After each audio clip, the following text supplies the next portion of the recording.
Welcome, everyone, to another episode of Scotch and Scripts. I'm your host, David Radney. Today I'm drinking a Dalmore 12 year, one of my favorite scotches, and I like mine neat, no ice.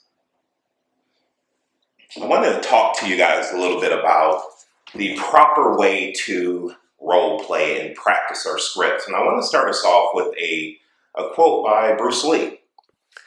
I fear not the man who has practiced 10,000 kicks once, but I fear the man who has practiced one kick 1,000 times. Marinate on that for a minute. And I want to talk to you a little bit about why we use scripts. Number one, it gives us confidence to do our job and knowledge of, knowing what to say to a seller or to a buyer. It allows us to stay focused and in the present moment and focus on what's important to the seller. You're also very consistent in what you say, and you remain in control because you're the one asking questions.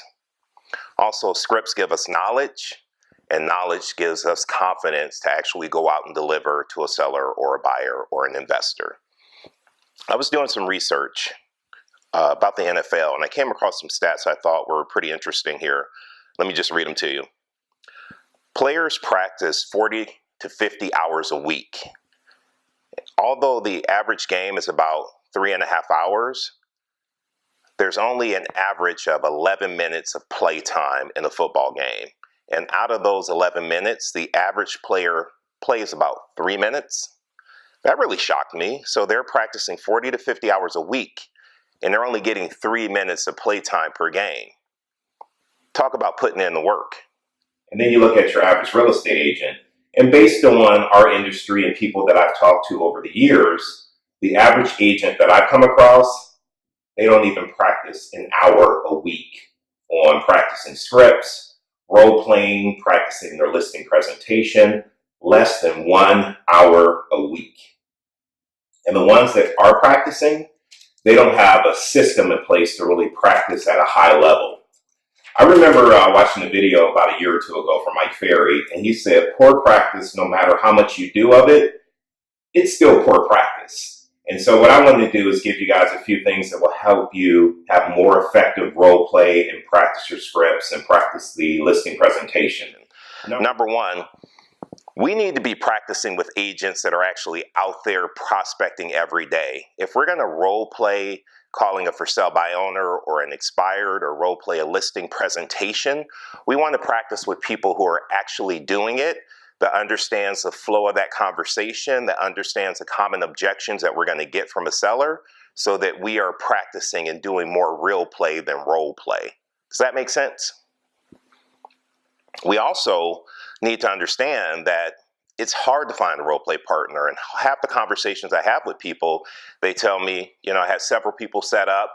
The first day I called them, they were busy, or they forgot about our role play session, or they didn't take it serious, or we kept talking about life and not really getting into our scripts. Here's the thing. I know it's hard. I've had to fire role play partners several times, and I really have a 3 strikes rule. My 3 strikes rule is after the third time of you flaking out or not taking it serious, you're done, and I'm moving on to finding the next person, which means we have to keep our pipeline filled. We have to constantly be talking to people who are interested in doing role play so that we can find the people who are serious and ready and willing and able to work with us.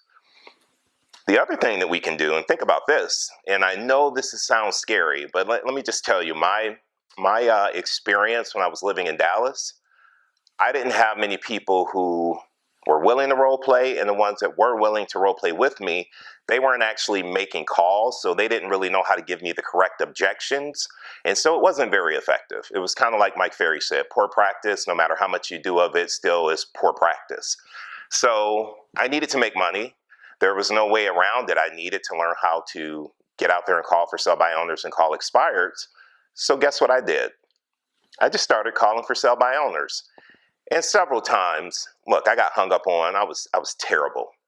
I didn't know what to say. I didn't know how to overcome objections. When they would tell me, just bring me a buyer, or my mother's a real estate agent, or we're not going to pay a commission, I did not know what to say. And a lot of times I just hung up the phone. Here's the good thing, though. When I hung up, I knew what their objection was. So all I did was get on the computer and research how to handle that particular objection. And later that day or the next day, I would call them back. I knew what objection they would give me more than likely, and I knew how to overcome it. And just from doing that and building that muscle day after day after day after day, I quickly understood what I needed to say to sellers when I called to prospect. So if you can't find people who are taking the role play serious enough, just start calling sellers. And listen, if you mess up and you get lucky enough and you actually go get a listing appointment, that's fantastic. But we need to practice with people who understand what needs to be said and what objections you're going to get from a true seller. And sometimes that means you're going to have to call an actual seller. The other thing I wanted to talk to you about is when you do have a role play partner, you guys need to have a conversation to set the tone right up front that when you call each other, you're going right into a for sale by owner script or right into an expired strip, or you're going to just start tossing out objections. There's no small talk. How was your weekend? How was that listing appointment last night? Did you hear about what happened in politics? No small talk. You go right into the script. You should have about 15 minutes that you're role playing, and so you want to spend that time effectively. No small talk. So the next thing I want to talk about is give your partner 2 or 3 objections. Whenever you're role playing a script, you don't want to make it super easy. In the beginning, when you're just learning the script, yes, you can just read through it for practice, but once you get into real play, you want to give your partner 2 or 3 objections that they have to overcome, and then you want to allow them to make an appointment.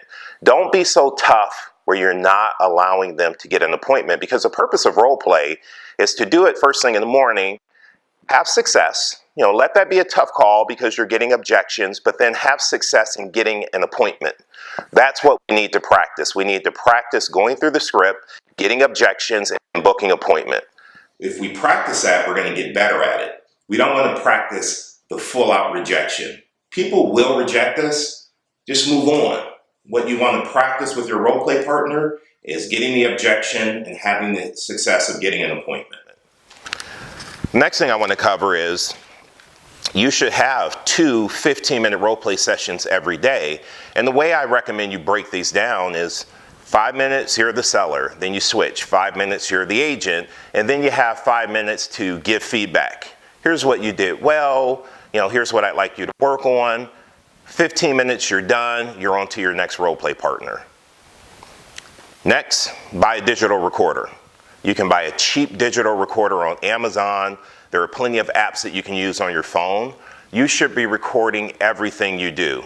If you are role playing, record that. If you are doing a listing presentation, record that. If you are making calls to an actual prospect, record those calls and review your calls. It's just like on the NFL. They review, look at games, and they go back and they figure out better strategies. Reviewing your calls, listening to what you say, how you said it, your tonality. There's certain things that you can always improve on. It's very helpful if you record the calls, and it allows you to give yourself true feedback and also to give your partner feedback. A lot of us have Gmail accounts, so I want to share with you a little secret that I use. With your Gmail account, you get a Google Voice number. Google how to use that.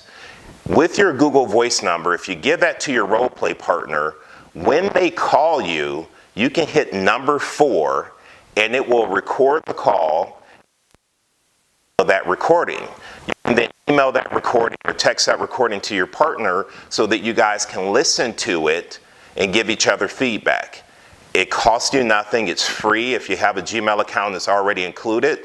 So go to Google, figure out how to use the Google Voice number, figure out how to record the call, and start recording your practice and sending it to your partner for feedback. The next thing I want to talk about is role play versus role play. Treat each role play as if you're talking to a true seller. So if you stumble in your script, don't say, oh, I need to start over. Treat it as if you're talking to a seller. And if you stumble and you mess up or you lose your place, that's why we have our scripts in front of us when we role play. That's why we have our objection handlers in front of us when we role play, because there are times that we will mess up. And you have your cheat sheet right in front of you. So go right back to your script, get back on track, but treat every role play you do whether it's on the phone or in person, whether it's going over a script, pre-qualifying, or doing your listing presentation, treat it as if it's a real conversation with a seller. If you are practicing on the phone, stand up, that helps you. Smile when you're talking, that helps you as well. The other thing I wanted to cover with you is that you also need to pay attention to your rate of speed.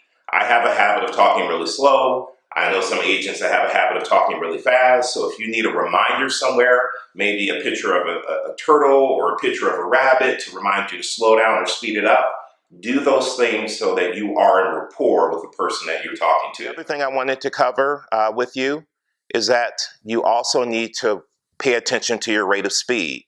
I have a habit of talking really slow. I know some agents that have a habit of talking really fast. So if you need a reminder somewhere, maybe a picture of a turtle or a picture of a rabbit to remind you to slow down or speed it up, do those things so that you are in rapport with the person that you're talking to. So that's all I have to cover today. I hope that was very helpful. I have a challenge for you guys, and I hope you'll take me up on this. My email is here. I want you to send me a picture of yourself role-playing with your partners, whether it's the script, the pre-qualification, or the listing presentation. Send me those pictures. I want to see what you guys are up to. I hope this information is helpful. I hope this brings you value. Until next time, get on those phones and do your one thing. We all know what we should be doing.